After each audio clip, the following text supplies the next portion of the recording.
team's kind of been around 500 so far this season, and at least still competitive though. What does Marlins got to do from here on out to kind of win the division, make the playoffs?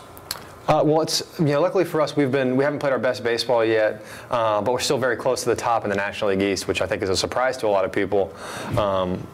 People expected Philly to jump out to a big league. They got a great team, but it's remained close within 3 games for the most part. So I think it's a matter of our team just playing consistent baseball and putting both sides of the ball together on the same night. A lot of times we'll get a great pitching performance, but we won't swing the bats, or we'll swing the bats great and we won't get a great pitching performance, and that's going to equal 500 baseball.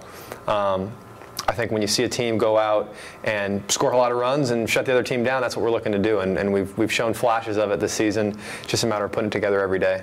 Yeah, and I was going to say I've noticed the same thing. The offense is there. You guys got a great offense right now. Pitching, obviously, some of the starters have been great. JJ's off to another great year. Any surprise on as far as the starters have gone this year? I think that the one guy who has pitched way better than it looks has been Chris Volstad. It seems that he's got, I think he's 3-6 or 3-7, or I think 3-6, and he's got 8 quality starts.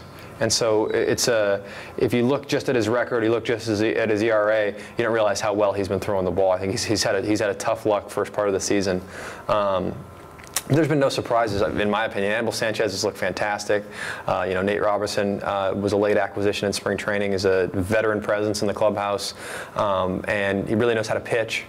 And then, Josh Johnson, Ricky Nolasco have been the guys that we thought they are. JJ's been outstanding, and Ricky's been great as well.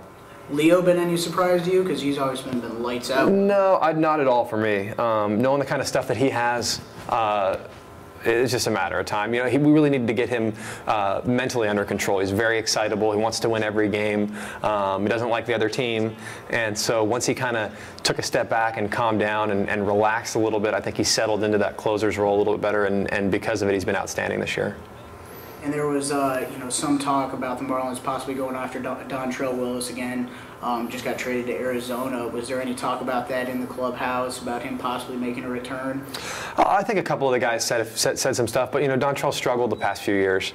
And when you look at our starting rotation especially, there's not really an open spot for anybody at this point.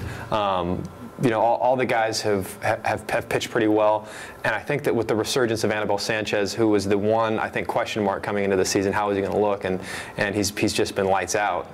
And hopefully we get another good outing from him tonight in New York. But with his resurgence, there's not really a spot, and I don't see Dontrelle as somebody who is going to be coming out of the bullpen. I think he's a starting pitcher, and I'm sure he's going to have some more success now that he's back in the National League.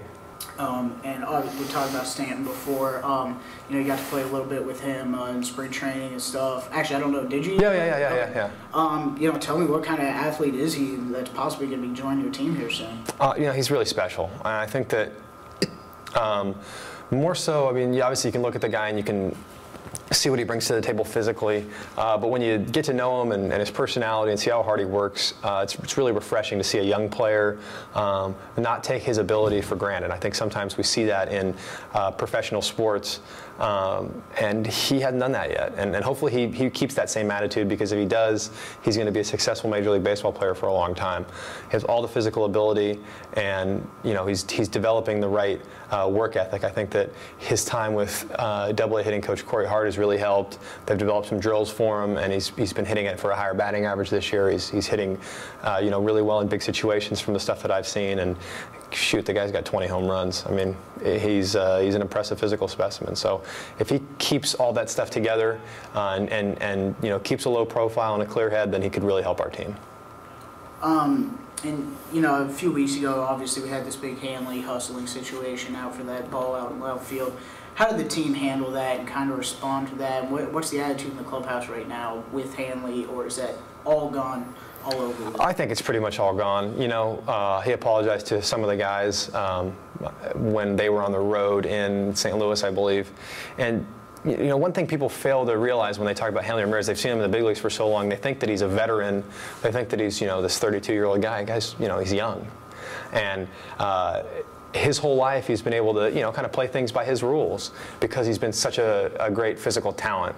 But I will say that playing with Hanley now for the last 3 years, I've really watched him mature. And I think that's why this was kind of such a shock to some of the guys on the team, because this seems like something, that whole situation seemed like something that he would have done a few years ago. And, you know, people would just kind of say, hey, oh, it's just him being a kid. But we sometimes forget how, you know, truly how young he is. You know, and as a teammate, when you're on a team, it's a family.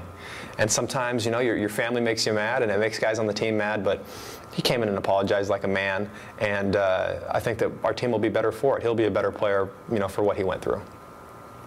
And just to end on something light, an email I saw today, Major League Baseball releasing all the Twitter names, official Twitter names for all the guys around the league. Obviously, I've been a follower of yours. You've got one of probably the more interesting ones around.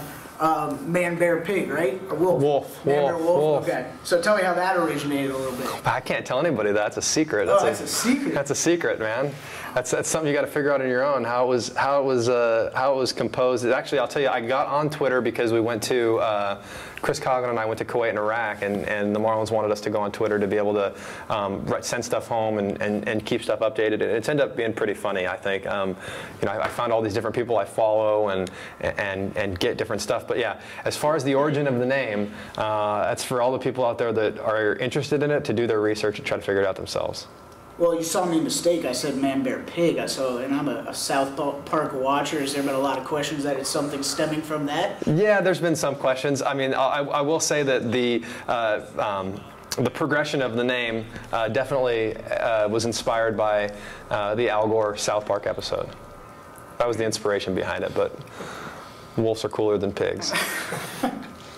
And you talked about your trip over Kuwait and Iraq. Tell me what kind of, you know, I don't want to go too much into that. I'm sure you could talk about that for days, but, you know, what was that experience like for you guys over there? It was just really grounding. You know, you learn, sometimes we take stuff really seriously over here. You know, we feel like if I strike out, it's a life or death thing, or if I can't play baseball like right now, sometimes I get home and I'm so frustrated that, you know, my arm's not where I want it to be. But you know, you look at those guys and those men and women and what they do for us, and it's one thing to watch it on television. It's another thing to be there and see these people that sleep with an M4 rifle, that carry it everywhere they go, and are worried constantly about, you know, fire coming over the walls while they're sleeping. I mean, that's a very scary situation, and they risk a lot so that we can play baseball. You know, but when we want to complain about rain delays, well, you know, they're complaining about shooting delays, you know, and it puts your life and it puts my life especially into perspective. You know, sometimes I think that things are so tough and so difficult for me. You know, I'm chasing a baseball around for a living. It's not that difficult. It's a lot of fun. So I think that was the biggest thing that both Chris and I took away, was that our life's not difficult. These guys, these men and women do a lot for us, and we should respect that.